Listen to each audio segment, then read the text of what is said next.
Bien, bonjour à toutes et à tous.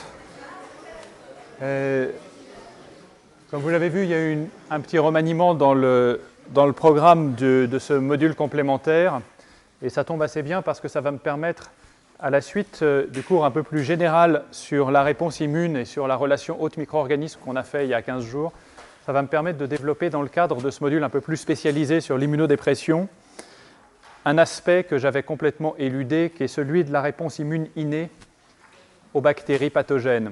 Alors, sous ce titre, se cache vraiment un concept simple, c'est comment, alors qu'on est au contact de bactéries, l'homme est au contact de millions de bactéries différentes, seules quelques espèces bactériennes ou quelques souches peuvent donner des infections. Comment est-ce que l'homme réussit à faire le tri immédiat quand il est naïf, quand il n'a jamais rencontré un agent pathogène? Comment il fait le tri entre bactéries non pathogènes et bactéries pathogènes?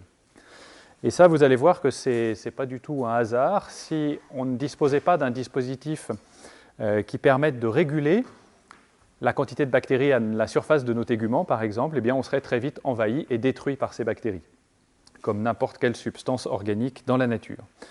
Et on va voir qu'au cours de l'évolution, non seulement l'homme, mais tous les êtres vivants, y compris les moins sophistiqués, ont développé un système qui permet d'écarter les bactéries ennuyeuses, ou en tout cas de les détecter, et puis de tolérer un certain nombre de bactéries pour lesquelles il n'y a pas d'interaction.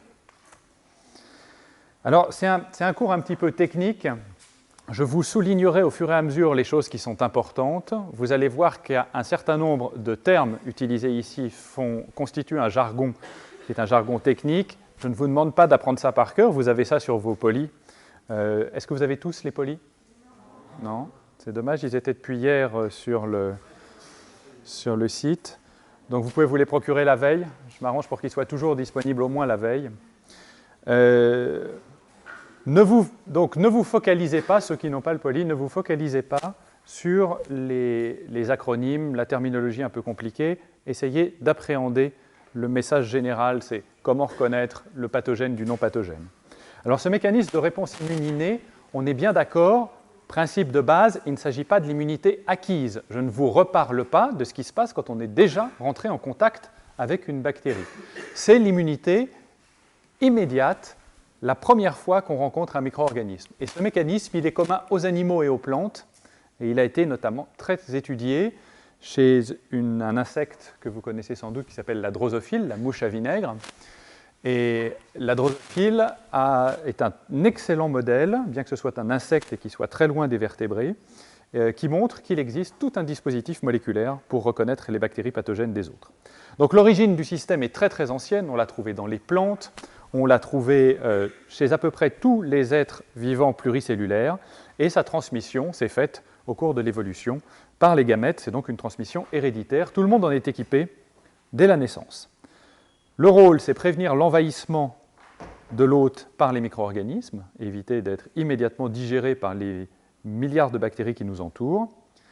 Et puis seulement à la fin de l'évolution, si on considère que c'est la fin, seuls les vertébrés vont développer en plus des mécanismes secondaires qu'on appelle l'immunité adaptative ou acquise, qui est cette immunité qui survient, qui permet une réponse rapide et précise, mais seulement quand on a déjà rencontré l'agent pathogène. Donc cette réponse aux micro-organismes, elle doit être immédiate. Il faut un système de reconnaissance rapide et universel. Donc quand on dit système de reconnaissance est rapide et universel, ça veut dire qu'il faut finalement peu de déterminants. Il faut un système simple. Un système qui reconnaît tout, c'est un système simple. Si on se met à faire des choses très très compliquées, alors on va reconnaître des sous-catégories, mais on n'aura jamais une reconnaissance de la totalité. Donc on va voir que c'est un système qui met en route finalement quelques récepteurs seulement et des effecteurs qui sont peu nombreux. Ce sont essentiellement les macrophages, un certain nombre de protéines sécrétées, comme le complément, et puis des molécules un peu spécifiques là aussi qui s'appellent les défensines. Donc les effecteurs sont peu nombreux, c'est essentiellement les cellules phagocytaires. Et les motifs microbiens qui vont être reconnus, ils vont être le plus simples possible. Il faut que l'organisme soit capable de reconnaître quelque chose qui est présent sur toutes les bactéries, qu'elles soient pathogènes, non pathogènes, exotiques ou pas. Donc le répertoire de récepteurs pour ces motifs bactériens est faible, il y a seulement une centaine de récepteurs, en tout cas connus chez l'homme, et les motifs reconnus surtout sont très peu nombreux. Il faut qu'ils soient universels, Et quoi de plus universel que les composants de la paroi, le peptidoglycane, vous savez qu'il n'appartient qu'aux bactéries, le lipopolysaccharide, composant essentiel de la paroi des bactéries à gram négatif, et puis son équivalent chez les bactéries à gram positif, que sont les acides lipotécoïques, et c'est à peu près tout. Ça, c'est présent chez toutes les bactéries, ou presque, et c'est reconnu par un petit répertoire de récepteurs que tout le monde possède, que tous les animaux possèdent, que toutes les plantes possèdent. Alors, il y a d'autres récepteurs, on en verra, qui reconnaissent des déterminants un peu plus spécifiques. Il y a des récepteurs qui reconnaissent les protéines flagellaires. On verra que ça a une importance dans les infections digestives. Et puis, dans le cadre des infections à levure, des composés comme le zymosan, spécifique des levures, sont reconnus par des récepteurs. De même pour les virus, et je n'entrerai pas du tout dans le détail de l'immunité innée aux virus, mais il y a des récepteurs très spécifiques de l'ARN double brin. L'ARN double brin, il est toujours viral dans la nature, et donc les cellules sont à même de reconnaître très très rapidement la présence d'un virus par ces ARN double brin. L'ensemble de ces déterminants, peu nombreux, universels, c'est ce qu'on appelle les PAMPs. Alors on appelle ça Pathogen Associated Molecular Patterns. Donc là-dedans, il y a pathogènes. Or, ce que je viens de vous dire, ce n'est pas les pathogènes, c'est toutes les bactéries, pathogènes et non pathogènes. Donc c'est un terme qui est assez peu approprié, et il faut surtout considérer que c'est, on pourrait appeler ça des patterns associés aux micro-organismes. Ce serait beaucoup plus juste. Alors les récepteurs. Les récepteurs sont extrêmement importants. C'est eux qui vont faire la reconnaissance, c'est eux qui doivent faire le tri. Et les premiers concernés, naturellement, sont ceux qui sont situés à la surface des cellules, en particulier des macrophages. Ce sont des récepteurs qu'on appelle des récepteurs de signalisation. Quand ils ont été étudiés chez la drosophile, on les a dénommés Toll récepteurs, récepteurs Toll. Donc tout ce qui a été découvert après, en particulier chez l'homme, ce ne sont pas des récepteurs Toll, puisque ceux-là sont spécifiques de la drosophile, mais on les a appelés des Toll-like receptors, donc on les a appelés des TLR. Donc ces récepteurs sont absolument essentiels à la reconnaissance, on va voir comment. Ils ne fonctionnent pas tout seuls, ils fonctionnent avec des cofacteurs, et l'un de ces cofacteurs importants, est un déterminant qui se trouve à la surface des cellules de la lignée myéloïde, donc des phagocytes, et il y a en particulier, donc le CD14 est particulièrement essentiel au fonctionnement des plus importants des TLR.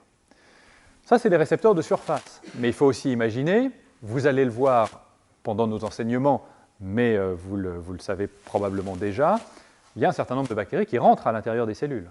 Donc si la première barrière de récepteurs est franchie, il faut quand même que les cellules soient capables de détecter la présence de micro-organismes intracellulaires. Et là, ce sont d'autres récepteurs qu'on a appelés node 1 et node 2, en particulier pour Nucleotide Binding Oligomerization Domain. Peu importe, le terme est sans importance. En revanche, retenez node. Node, c'est intracellulaire. Ça reconnaît des déterminants bactériens intracellulaires. Et puis pour les virus, la reconnaissance de l'ARN, des ARN viraux, se fait par des récepteurs de protéines kinases assez particuliers sur lesquels je ne reviendrai pas. Ça, c'est à la surface, ça, c'est à l'intérieur des cellules. Et puis, on l'a évoqué dans le premier cours que nous avions eu sur la relation hôte-micro-organisme, il y a des récepteurs sécrétés, comme le complément. Le complément, c'est des petites molécules qui se baladent dans la circulation et qui vont reconnaître, se fixer sur les bactéries, pathogènes ou pas. Il y a d'autres molécules qu'on appelle les lectines, et chacun reconnaît des déterminants différents à la surface des organismes étrangers qui peuvent se trouver au contact de l'hôte. Donc vous voyez qu'il y a finalement peu de récepteurs. Et avec ça, l'organisme va réussir à faire le tri, toujours ce fameux tri, pathogène, non pathogène. Je tolère, je ne tolère pas. L'étude de l'interaction entre les PAMPs des micro-organismes et les Toll-like récepteurs a été menée essentiellement sur des macrophages. Les macrophages sont les cellules fourre-tout, c'est vraiment les éboueurs des organismes évolués. Ils sont capables de manger n'importe quoi. On pensait pendant longtemps que c'était non spécifique, maintenant on sait que c'est beaucoup plus spécifique. Et en permanence, ces cellules de première ligne vont rencontrer des bactéries. Bactéries entières, des bacilles, des cocci, ou bien fragments bactériens. Ici, juste du lipopolysaccharide ou des morceaux de bactéries à gram positif, dont ils ne verront que le peptidoglycane. Eh bien, ça a été une très grande découverte des 25 dernières années. On s'est aperçu que l'interaction entre le macrophage et la bactérie, ce n'était pas simplement une phagocytose, c'était une reconnaissance spécifique grâce à ces fameux Toll-like récepteurs. Et que font-ils? Ils ne se contentent pas de fixer les déterminants bactériens, mais en association avec d'autres molécules, comme le CD14 dont on a parlé à l'instant, ils vont entraîner un remaniement à l'intérieur des cellules. Pour faire simple, parce que la cascade est très très compliquée, ils vont tous concourir à activer un facteur cellulaire essentiel qui s'appelle NF-kappa B, le facteur nucléaire kappa B. NF-kappa B, c'est un inducteur de la transcription des gènes. Dans une cellule, dans un macrophage, énormément des gènes qui sont contenus dans les chromosomes du noyau sont inactifs, en particulier tous les gènes de la réponse immune. Lorsque cette cascade est activée et lorsque NF-kappa B est activé, ce facteur nucléaire va aller dans le noyau et il va activer globalement tous les gènes de l'inflammation. Une bactérie à l'extérieur, la reconnaissance par ce système de récepteurs spécifiques, une cascade de réactions complexes qui aboutit toujours à une seule chose, NF-kappa B, et NF-kappa B active la réponse inflammatoire, la défense contre les infections. C'est vraiment une découverte extraordinaire et c'est un mécanisme qui est extrêmement spécifique. Alors, quelles sont les molécules qui vont être activées lorsque NF-kappa B augmente la transcription de leurs gènes? Eh bien, c'est des molécules non spécifiques comme le complément, les défensines. C'est beaucoup de molécules d'adhésion qu'on va voir un petit peu en détail. C'est quoi les molécules d'adhésion? C'est les molécules qui vont s'exprimer à la surface du macrophage et qui vont faire une espèce de velcro à l'extérieur du macrophage.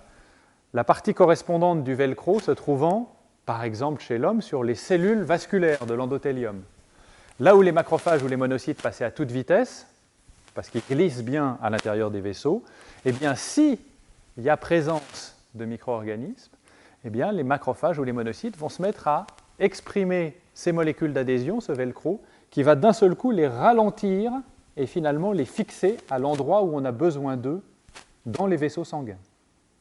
Donc ça, c'est les molécules d'adhésion, c'est important. Et puis beaucoup de facteurs sécrétés, regroupés sous le terme générique de cytokines, dont les plus importantes sont le TNF-alpha et surtout l'interleukine 1, qui sont des activateurs tout à fait pléiotropes de la réponse immune.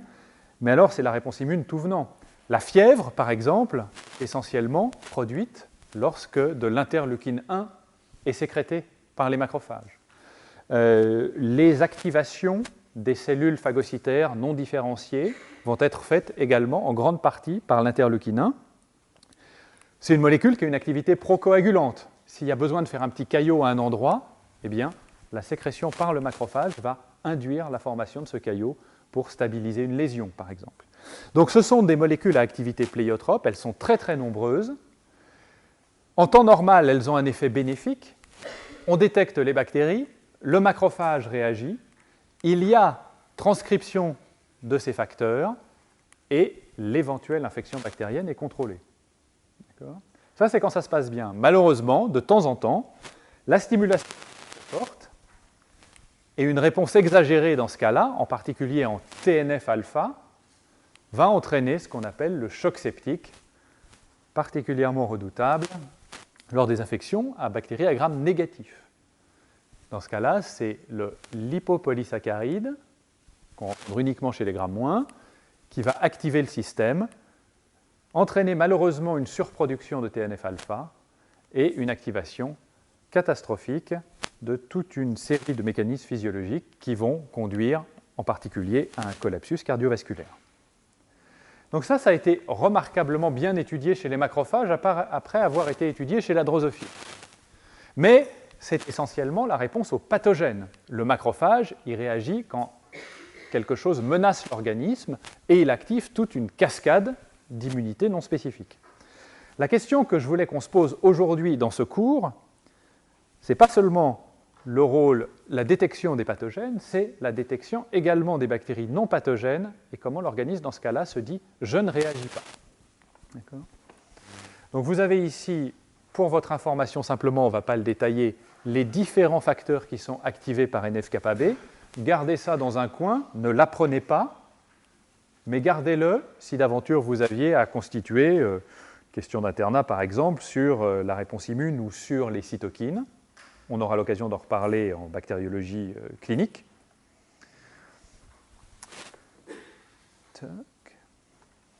Et je vous ai mis ici à nouveau un schéma, un second schéma un peu plus détaillé de l'activation, ici de la reconnaissance du LPS d'une bactérie pathogène par le Toll-like récepteur. Vous voyez que le LPS, il ne vient pas tout seul, il a une petite protéine sécrétée par l'autre qui s'appelle la LPS binding protein. Il se fixe d'abord au récepteur CD14 du macrophage, qui est à proximité du TLR4, et avec un troisième cofacteur, on a un système actif qui entraîne la cascade, la libération de NF-κB. NF-κB, d'habitude, il est verrouillé par une petite molécule qui s'appelle IκB, et donc inactif. Eh bien, lorsque la cascade est activée, finalement, IκB est libéré, et donc NF-κB peut aller activer la transcription des gènes au niveau du noyau. Ça, c'est dans les cellules de type macrophage, et c'est pour reconnaître des déterminants de pathogénicité, comme le LPS. Que se passe-t-il dans des cellules bien plus nombreuses que les macrophages dans l'organisme, que sont les cellules épithéliales, les cellules qui, chez nous, vont être les premières au contact des agents infectieux. Les cellules de votre bouche, les cellules de votre tube digestif, les cellules de votre peau, etc. etc. Ça, c'est le macrophage, le schéma que vous avez vu tout à l'heure, bien équipé avec ses Toll-like récepteurs. Dans un premier temps, on s'est dit, et on va prendre le modèle du tube digestif des cellules épithéliales, c'est la surface de l'organisme qui est la plus exposée aux bactéries. C'est d'une part celle qui développe la plus grande surface avec ses microvillosités, et c'est en plus celle qui reçoit le plus de micro-organismes différents. Chaque fois que vous mangez, vous ingérez des quantités gigantesques de bactéries ou de morceaux de bactéries.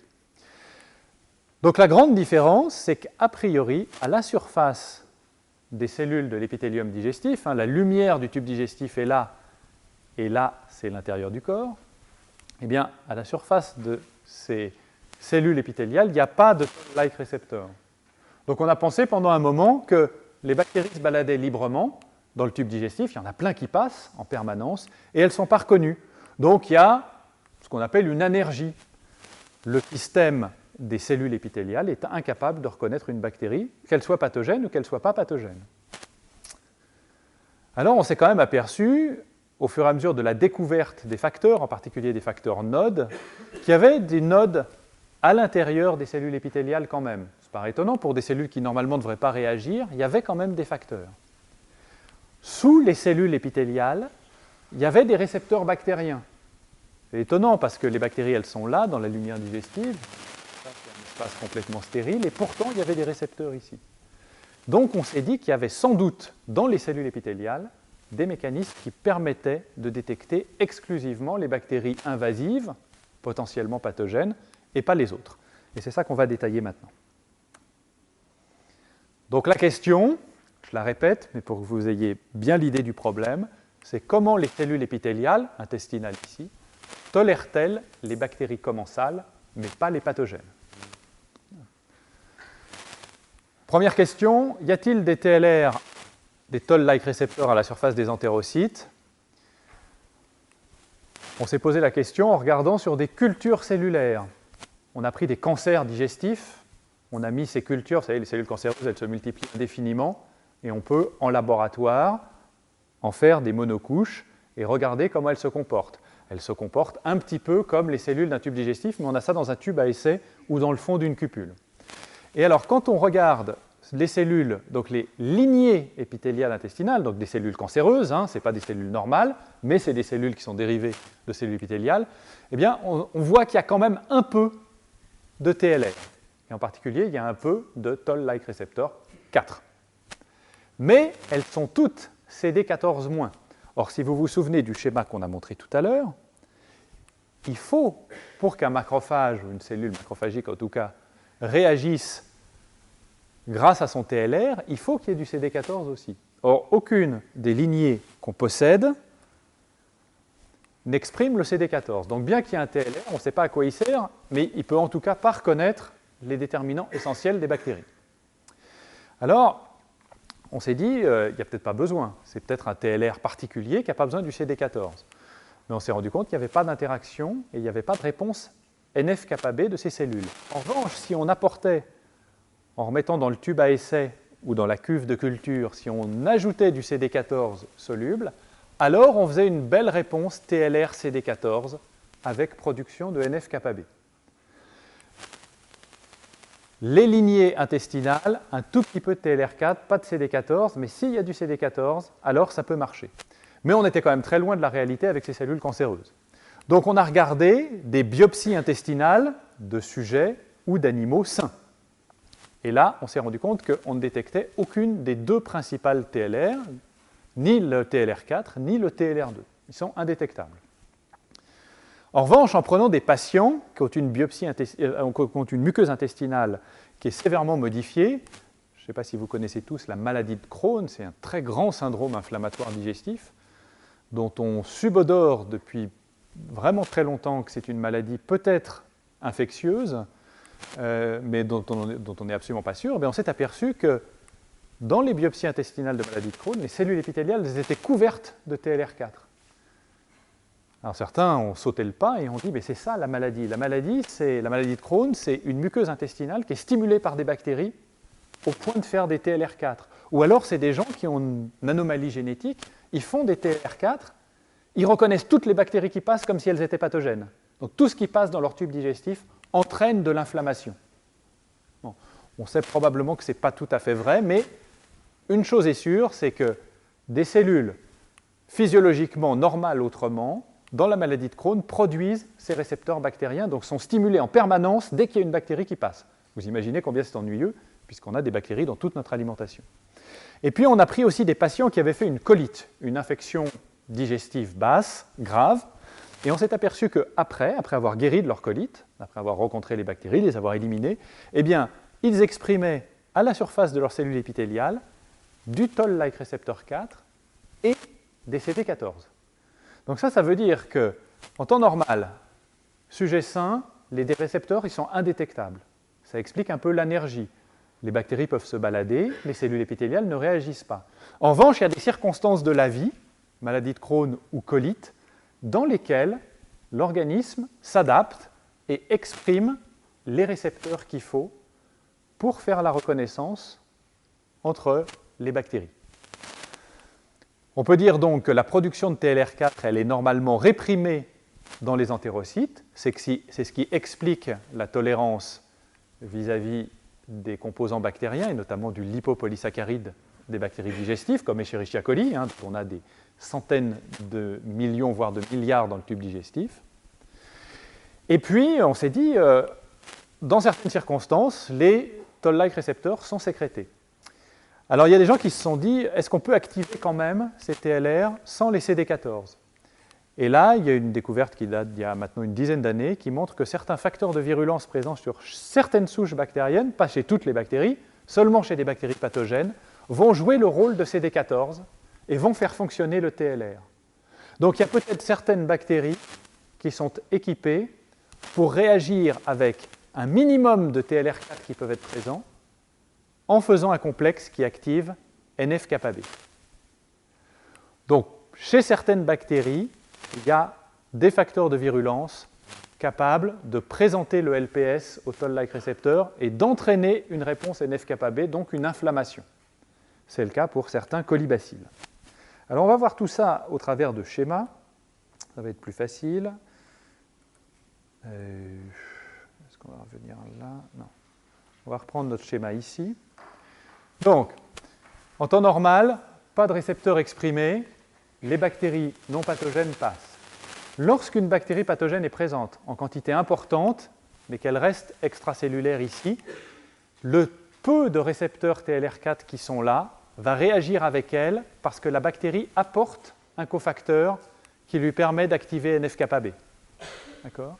Donc ces bactéries invasives ou pathogènes sont quand même reconnues. D'autres bactéries, en revanche, elles traversent directement et rentrent à l'intérieur des cellules. C'est le cas des salmonelles, par exemple. Alors celles-là, comment est-ce qu'elles sont détectées? Elles ont passé le premier rideau, elles n'ont pas été reconnues, il n'y a pas eu d'inflammation, elles se retrouvent à l'intérieur du cytoplasme.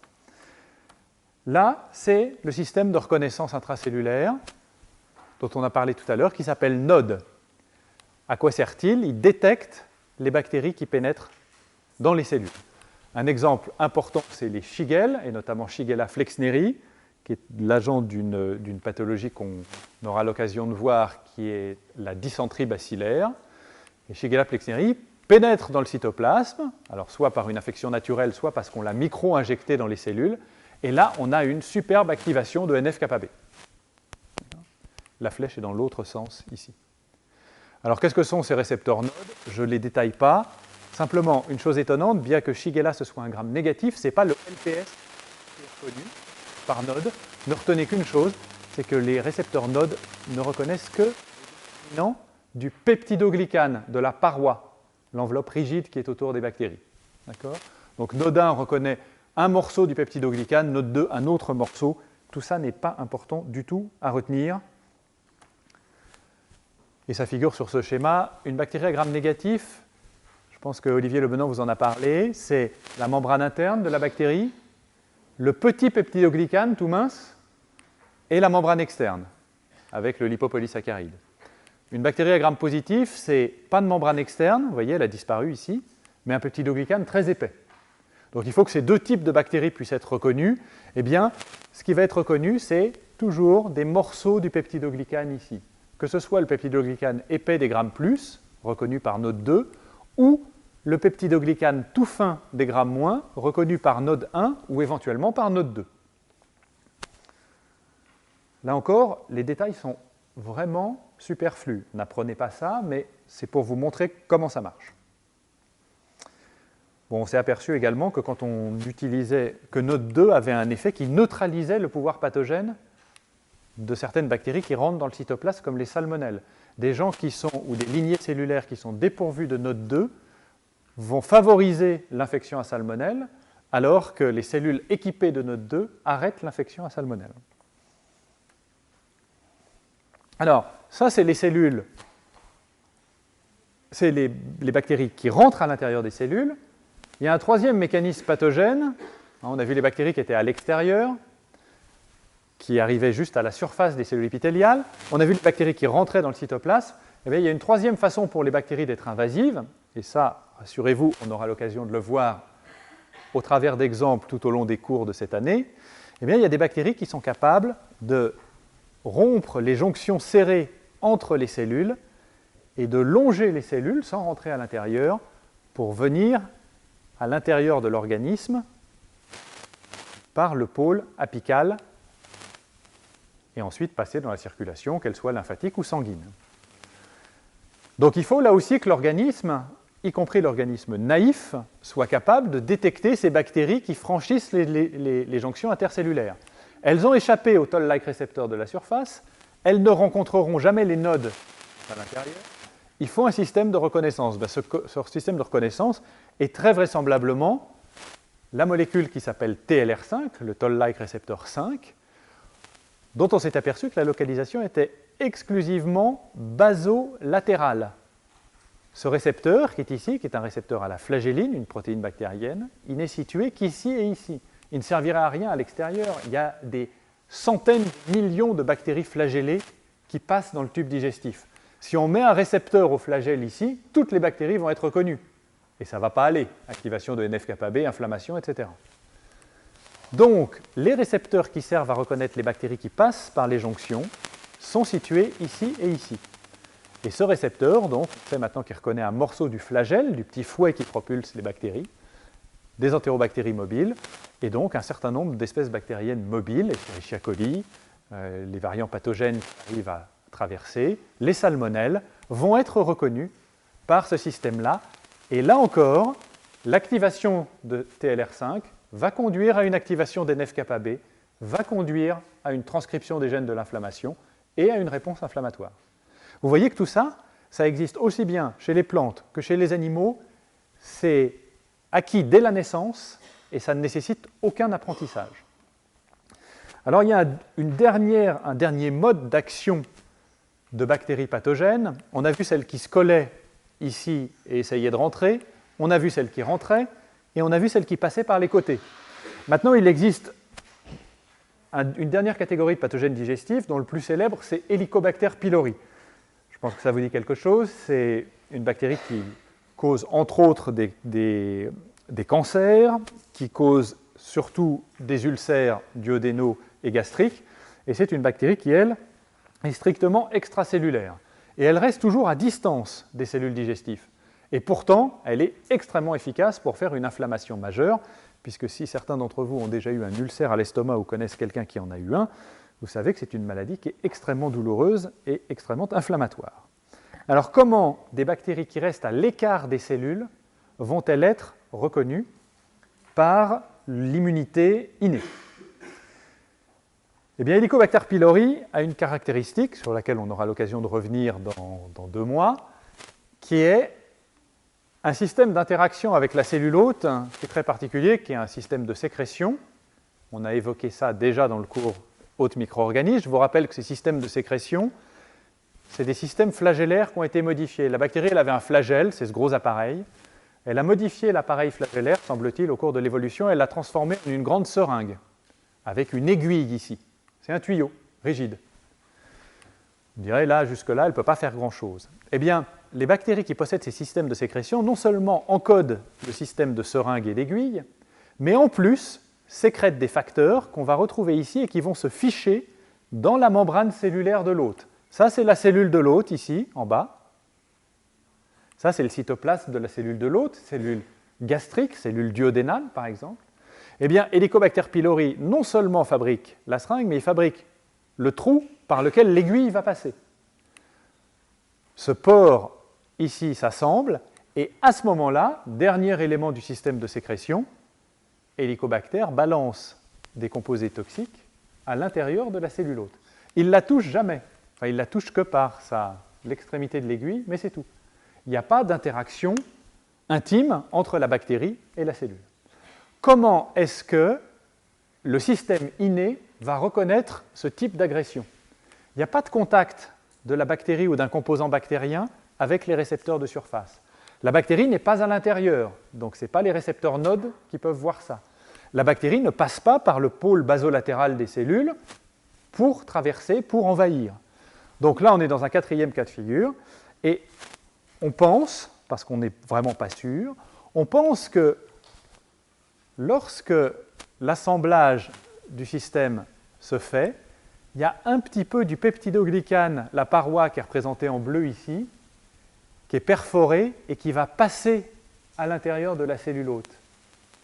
Et les toutes petites molécules, les petits morceaux de peptidoglycane qui vont passer par le système de sécrétion vont rentrer, eux, à l'intérieur de la cellule sans que la bactérie ne rentre. Et qu'est-ce qu'ils vont faire quand ils sont là-dedans? C'est du peptidoglycane. Si vous vous souvenez du schéma précédent, ils vont activer les récepteurs nodes. Donc ils vont, bien que la bactérie soit complètement extracellulaire, elle va entraîner une réponse innée de type intracellulaire. Donc l'hypothèse, qui est probablement la bonne, c'est qu'il y a un passage de fragments du peptidoglycane pendant la sécrétion. Voilà. Alors ça a été un cours assez dense. Je voulais vous faire un cours court parce qu'on m'a prévenu au dernier moment que le cours allait avoir lieu. Je voulais absolument que vous entendiez parler de ça. Pour votre culture générale, c'est quelque chose d'essentiel. Alors vous me direz quel rapport avec l'immunodépression, quel rapport avec la greffe. Lorsque vous allez être confronté à des patients immunodéprimés, vous allez avoir des patients de toutes sortes. L'immunodépression, ça peut être une chimiothérapie extrêmement agressive qui détruit toutes les cellules phagocytaires. Et dans ce cas-là, rien ne se passe. Mais vous avez aussi plein d'immunodépressions qui sont dues à des anomalies génétiques qui ne sont pas détectables facilement. Un patient à qui il manque node 1 ou dont node 1 n'est pas fonctionnel est un patient qui va être sévèrement pénalisé dans la reconnaissance des infections.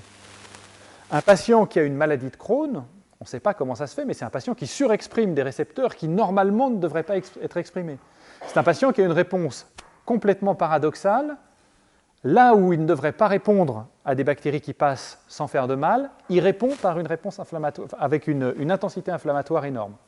Eh bien, dans l'immunodépression, notamment celles que vous allez provoquer chez vos patients, il y a des composants qui ne sont pas simplement les composants polynucléaires, immunoglobulines, cytokines. Il y a des composants plus profonds qui sont la reconnaissance des bactéries pathogènes et non pathogènes.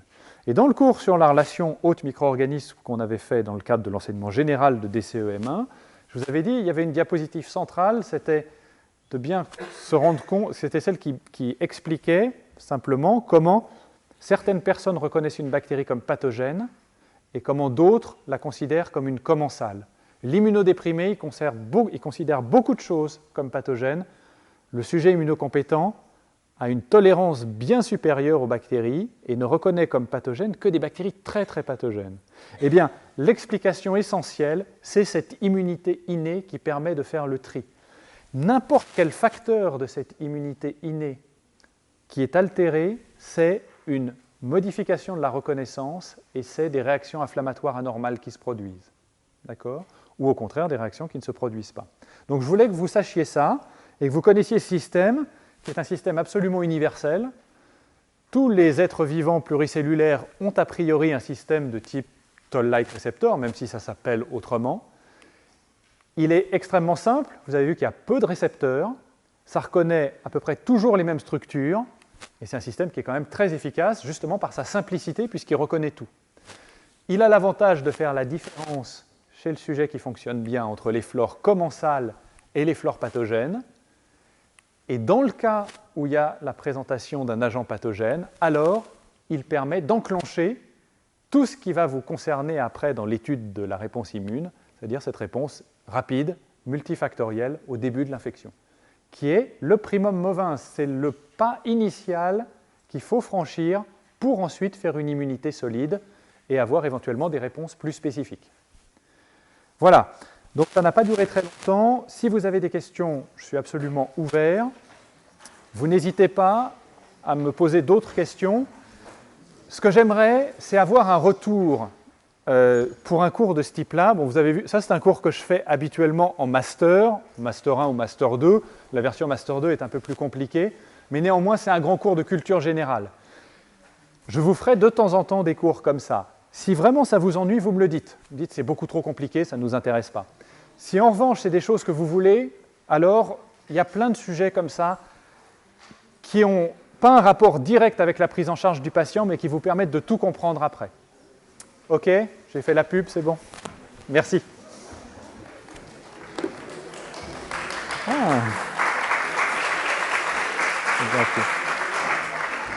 Merci beaucoup.